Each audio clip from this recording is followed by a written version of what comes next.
I didn't cheat because I stopped loving my husband. I cheated because I thought I would never get caught. That was the moment everything ended. I just didn't know it yet. I have always been someone with too much happening inside.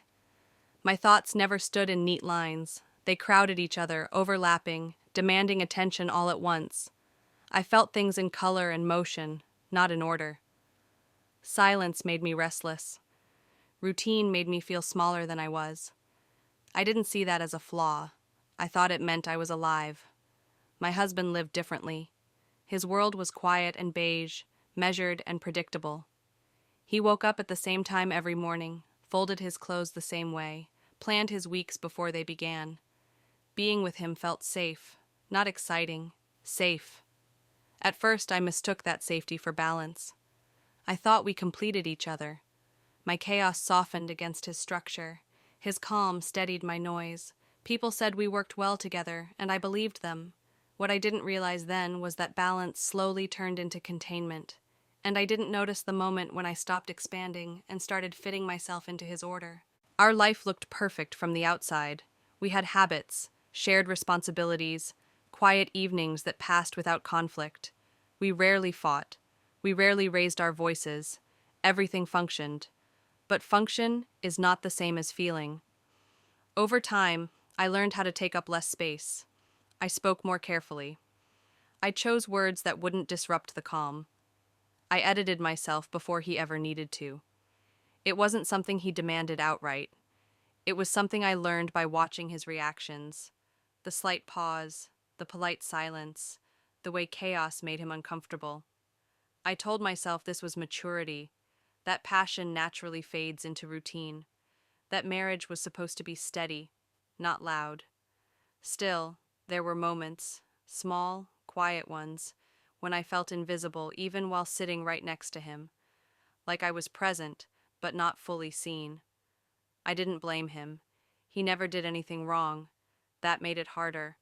There was no villain, no clear fracture, just a slow erosion I didn't know how to name. The emptiness didn't arrive suddenly. It settled in like dust. Thin layers, invisible until they covered everything. I stopped recognizing myself in small ways. I stopped wearing certain colors. I stopped talking about ideas that felt too messy. I stopped asking questions that didn't have practical answers. I learned to live inside margins. My husband loved me in his way. He showed up. He was reliable. He assumed that stability was enough. Maybe for him it was. For me, something was missing. But I couldn't explain what without sounding ungrateful. So I didn't try. When someone else noticed me, it wasn't dramatic. There was no spark, no cinematic moment, just attention. He listened without correcting me. He laughed at things my husband found unnecessary. He looked at me like I was still unfolding, not finished. I told myself it meant nothing, that it was harmless, that I deserved to feel visible again. I didn't call it a warning, I called it relief. I didn't plan to cheat. I didn't wake up one morning intending to destroy my marriage. It happened quietly, without urgency. Conversations lingered longer than they should have. Messages felt lighter than home. I noticed how easy it was to be myself again when nothing was expected of me. That ease felt like freedom. I convinced myself I was reclaiming something I had lost, that it was about me, not about my husband. I avoided words like betrayal. I avoided thinking about consequences. I focused on how alive I felt in those moments, how quickly the noise inside me softened. There was no passion worth romanticizing, no love story, just an escape from the version of myself I had learned to live as. When it finally crossed the line, it didn't feel explosive.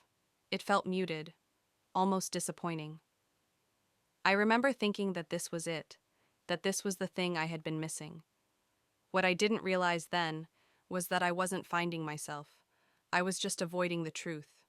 Afterward, there was no relief, no clarity, just silence. The kind of silence that doesn't calm you, it exposes you. I went home and saw my husband moving through our shared space with the same steady rhythm. Nothing had changed for him. Everything had changed for me. I noticed details I had ignored before, the way he trusted me without question, the way our life existed because we both protected it. The weight of that protection hit me all at once. I didn't feel empowered. I felt small, smaller than I had ever felt in our marriage. The attention I had chased evaporated the moment it was no longer new. What remained was the reality I had tried to escape, only now it carried damage I had caused myself. I understood then that what I called freedom was just distance, and distance doesn't fix emptiness. It multiplies it. I hadn't reclaimed my voice. I had just drowned it out temporarily. Guilt didn't arrive as panic.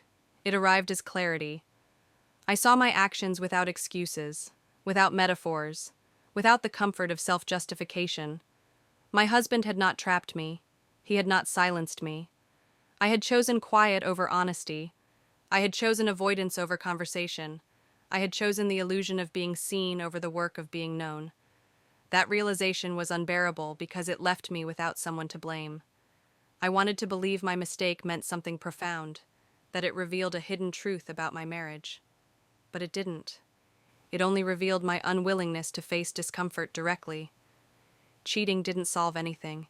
It didn't give me answers. It didn't give me courage. It just delayed responsibility. I understood then that mistakes don't always come from cruelty. Sometimes they come from fear, from the inability to ask for more without knowing if you're allowed to receive it. And I had been afraid for a very long time. Living with the secret was heavier than the dissatisfaction that came before it. Every ordinary moment carried an aftertaste of dishonesty. I watched my husband speak about plans, about future routines, about a life he assumed was intact. Each word felt like a mirror held up to what I had fractured. I didn't feel trapped anymore. I felt accountable.